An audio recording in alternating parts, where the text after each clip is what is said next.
اللہ اللہ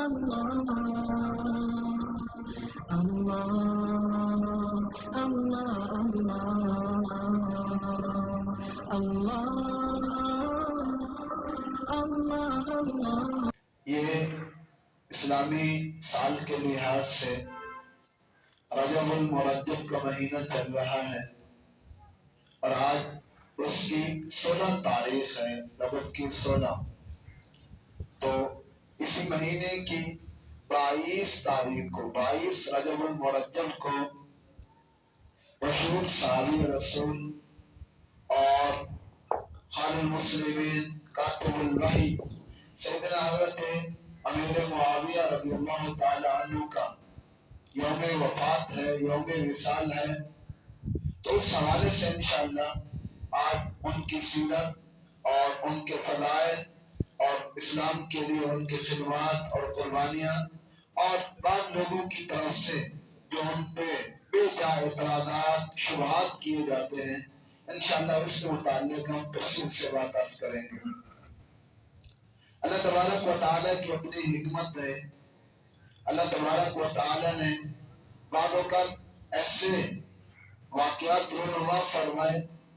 کہ آدمی کی عقل دنگ رہ جائے، حیران رہ جائے۔ اور اللہ تبارک و تعالیٰ نے ایسا کبھی دنیا میں اکثر فرمایا بہت دفعہ کہ ایک آدمی زندگی بھر کسی اور میدان میں رہا، کسی اور جدوجہد میں رہا، لیکن زندگی کے آخری زمانے میں اس کی زندگی میں انقلاب آیا، زندگی میں تبدیلی آئی اور آخر میں وہ کچھ اور ہو گیا۔ اور انہی میں سے ایک مشہور شخصیت، معروف ہستی جناب سیدنا حضرت ابو سفیان رضی اللہ تعالیٰ عنہ کی ذات گرامی کی ہے۔ ابو سفیان رضی اللہ تعالیٰ عنہ اس حوالے سے قابل ذکر ہے کہ انہوں نے جو ہے جب تک وہ اسلام نہیں لائے تھے، کافر تھے، تو پکے کافر تھے اور کٹر کافر تھے اور کافروں کے سردار تھے، کافروں کے لیڈر تھے۔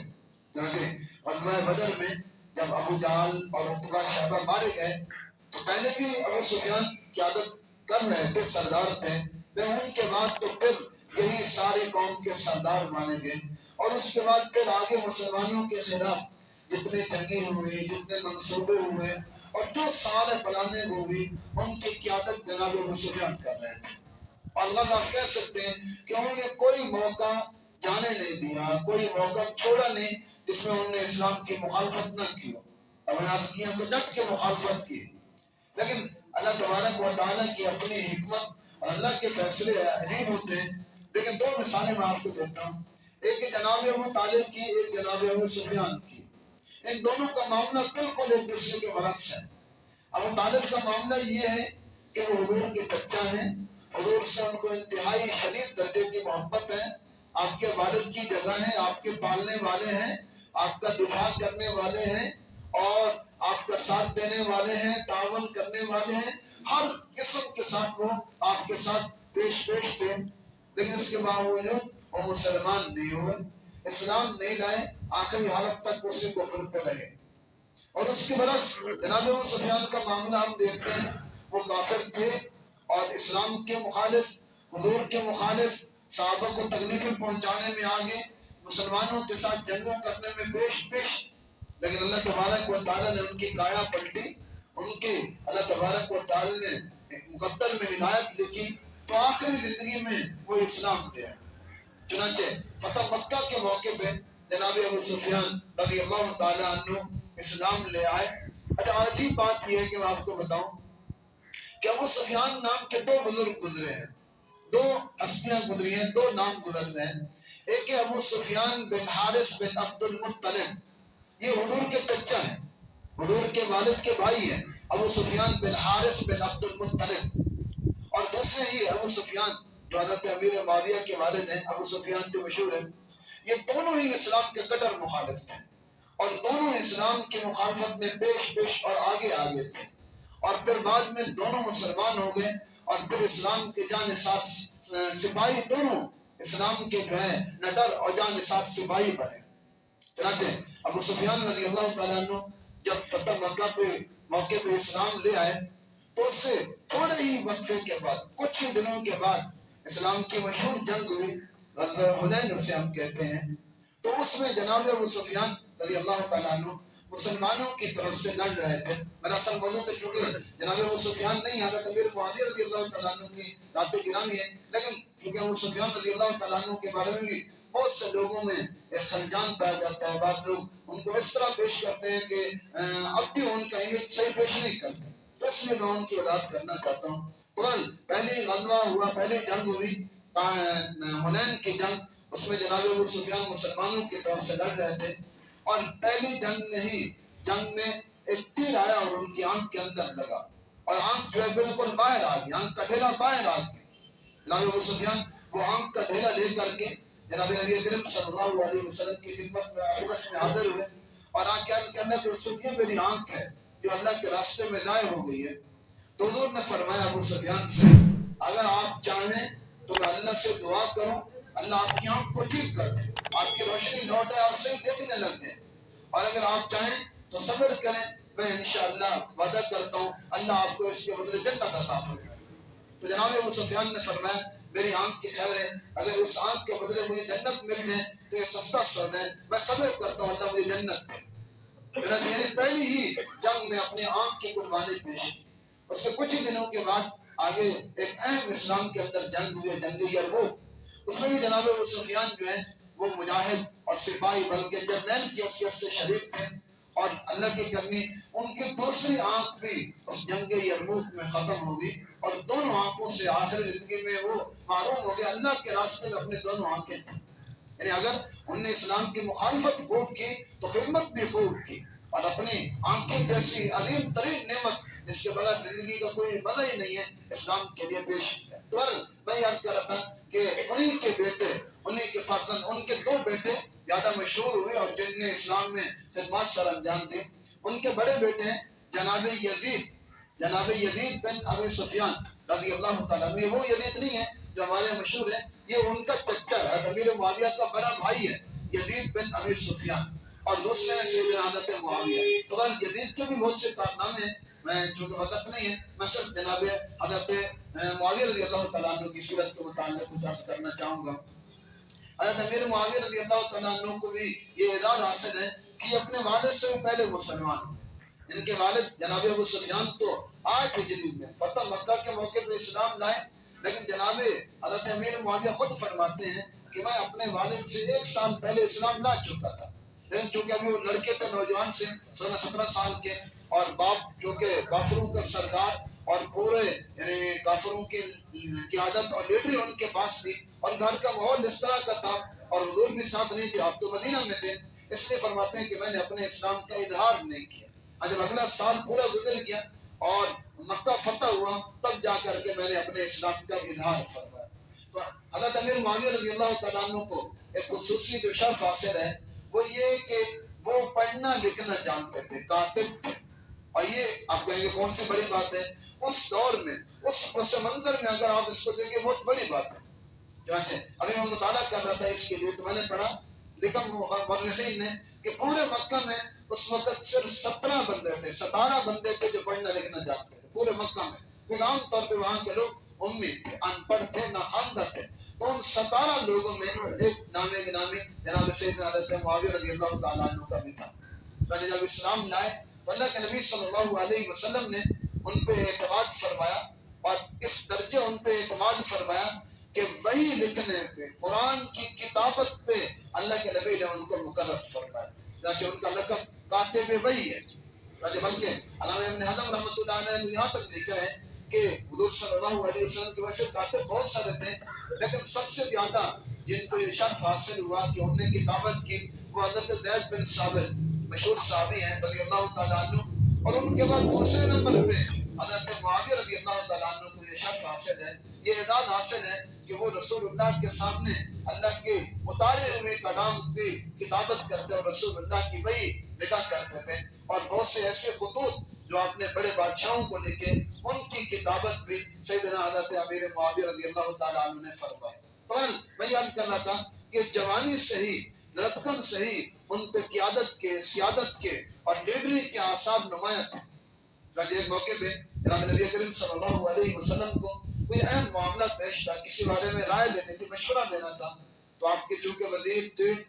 جناب سیدنا ابوبکر صدیق رضی اللہ تعالیٰ عنہ، اور سیدنا عمر آپ کے وزیر بھی تھے، مشیر بھی تھے، تو آپ نے ان دونوں سے رائے لی،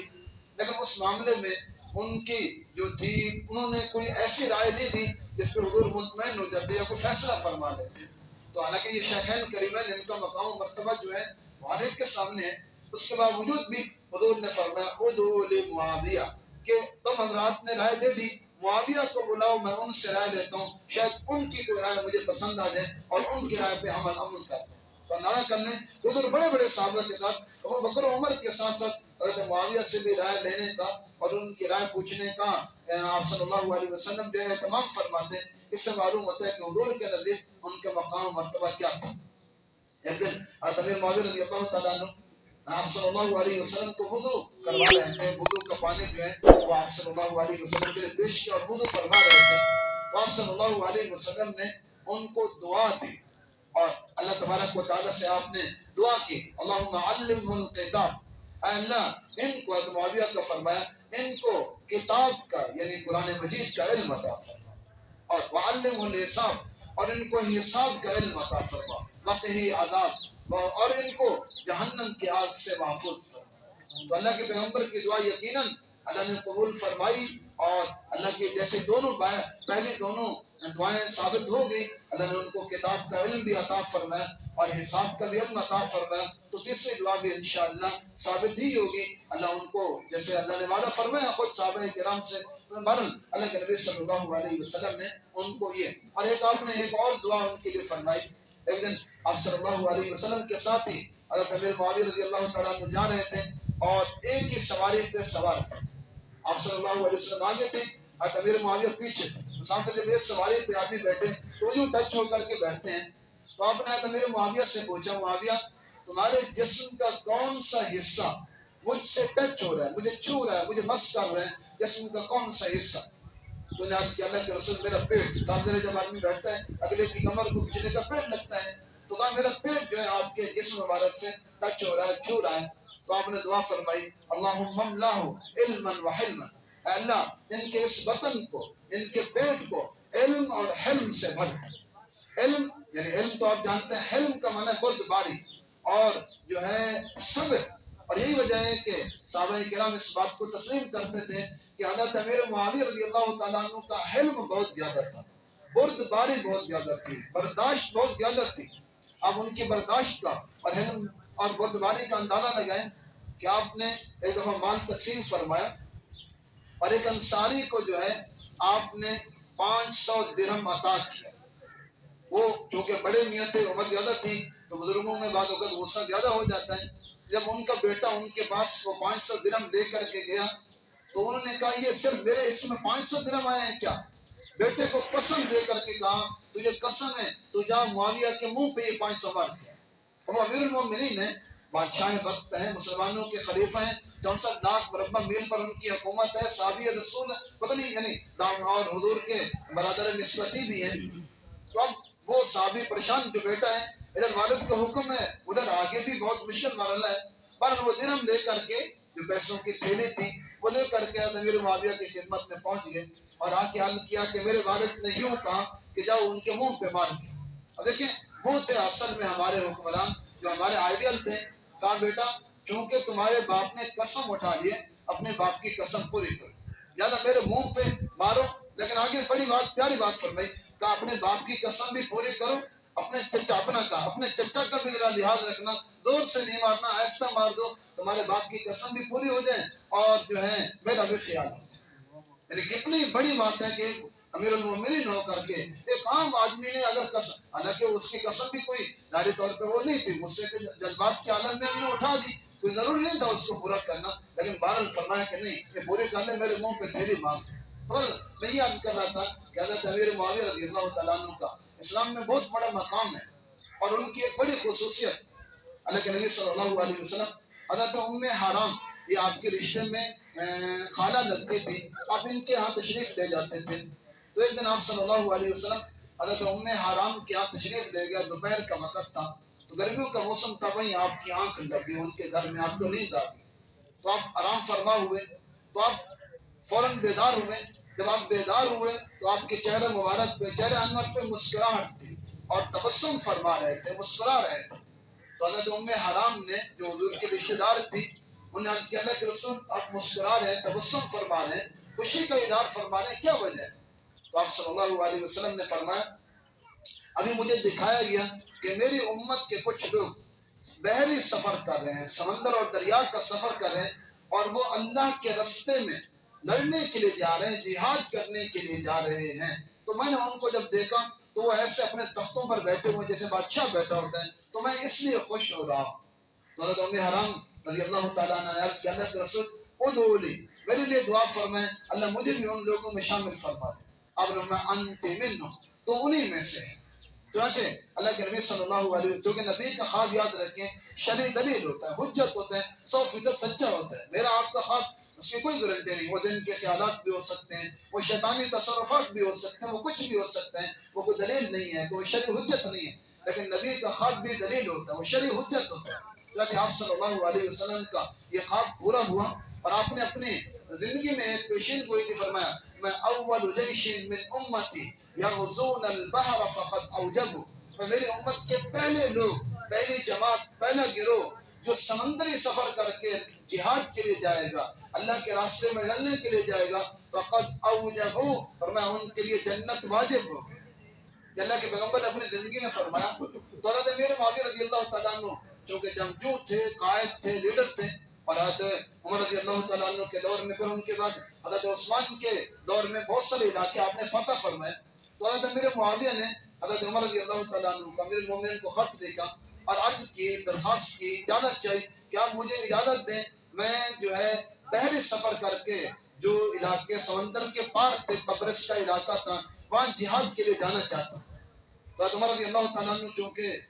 دور اندیش آدمی تھے اور انہوں نے اپنے فوج کو مختلف جگہوں پھیلا رکھا تھا، تو آپ نے فرمایا کہ ہم نیا محاذ ابھی نہیں کھول سکتے اور ہماری فوج منتشر ہے، اور ہمیں چونکہ باہری جنگ کا تجربہ بھی نہیں، چونکہ عرب ریگستان کے تھے، پانی نام کی، دریا سمندر کی چیزیں نہیں تھی اور وہ ان کے اتنے ماہر بھی نہیں تھے، تو اس لحاظ سے بھی انہوں نے اجازت عطا نہیں فرمائی. تو اگر حضرت عمر رضی اللہ تعالیٰ عنہ کا دور ختم ہوا، حضرت عثمان رضی اللہ تعالیٰ عنہ کا جب دور ہے تو سیدنا امیر معاویہ نے ان سے درخواست کی اور بار بار اصرار کے ساتھ درخواست کی. تو حضرت عثمان رضی اللہ تعالیٰ نے اجازت عطا فرما دی. چنانچہ سب سے پہلا جو اسلامی بحری جہاد ہوا ہے، جو سمندر و دریا کی پشت پہ لڑائی لڑی گئی ہے، وہ سیدنا حضرت امیر معاویہ رضی اللہ تعالیٰ عنہ کی قیادت میں. چنانچہ آپ نے ایک بہت بڑا بحری بیڑا بنوایا جس میں 500 کشتیاں سما سکتی،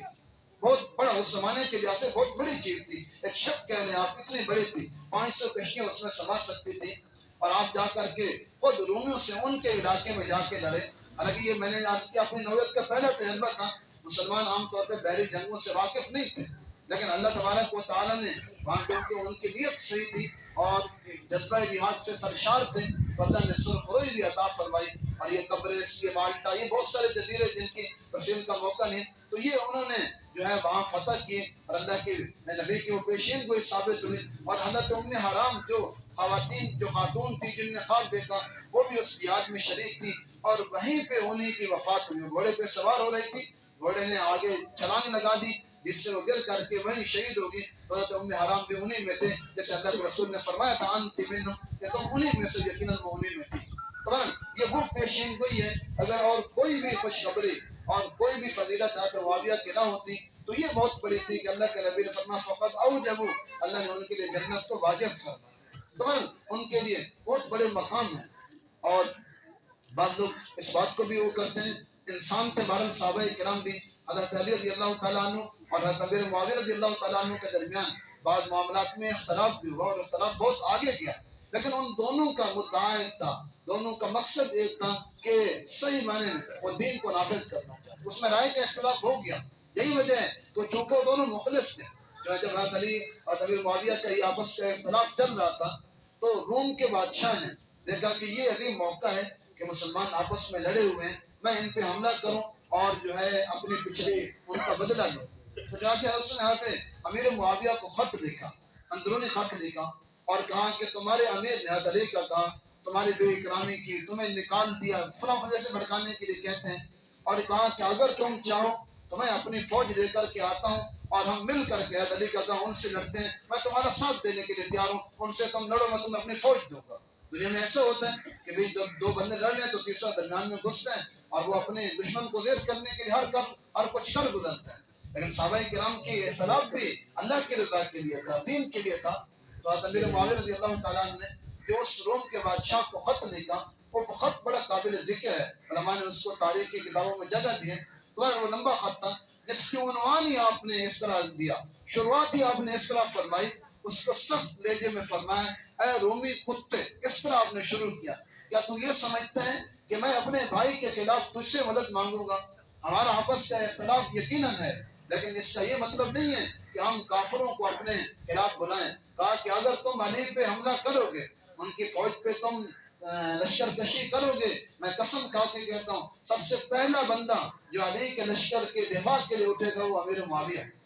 تو اس لیے یعنی ان حضرات میں انسان ہونے کے ناطے ہو گئے، لیکن ان میں یہ فرق تھا کہ وہ آپس میں جو ہے اختلاف کے باوجود، میں تو بہت تفصیل سے عرض کرنا تھا، حضرت علی نے جو حضرت امیر معاویہ کے بارے میں تعریفی کلمات کہے، جو حضرت امیر معاویہ نے حضرت علی کی شان کو بیان کیا۔ وقت چونکہ ختم ہو گئے، میں اپنی بات کو سمیٹتا ہوں، آخر میں یہ عرض کروں گا چونکہ جو ہمارا موضوع ہے 22 رجب المرجب کو سیدنا حضرت امیر معاویہ رضی اللہ تعالیٰ عنہ کی وفات کا دن ہے، اور ہمارے ہاں بعض نادان لوگ جو ہے، اصل میں تو یہ صحابہ کے دشمنوں کا طریقہ تھا، صحابہ کے جو مخالفین ہیں، دشمن ہیں، وہ ایسا کرتے تھے کہ 22 رجب کو جب سیدنا امیر معاویہ رضی اللہ تعالیٰ عنہ کی وفات کا دن ہے تو اس دن جو ہے وہ مٹھائی تقسیم کرتے تھے خوشی کے لیے، اور پھر اس میں وہ مٹھائی کی شکلیں بدل کر کے ہمارے یہ کونڈے جو چلتے ہیں جسے ہم ٹکڑے کہتے ہیں 22 رجب کو ہمارے لوگ بناتے ہیں، اس کی بنیادی وجہ یہ ہے کہ اس دن امیر معاویہ کی وفات تھی، تو ان کے دشمنوں نے، ان کے مخالفین نے، صحابہ کے دشمنوں نے یہ چیز بانٹی تھی،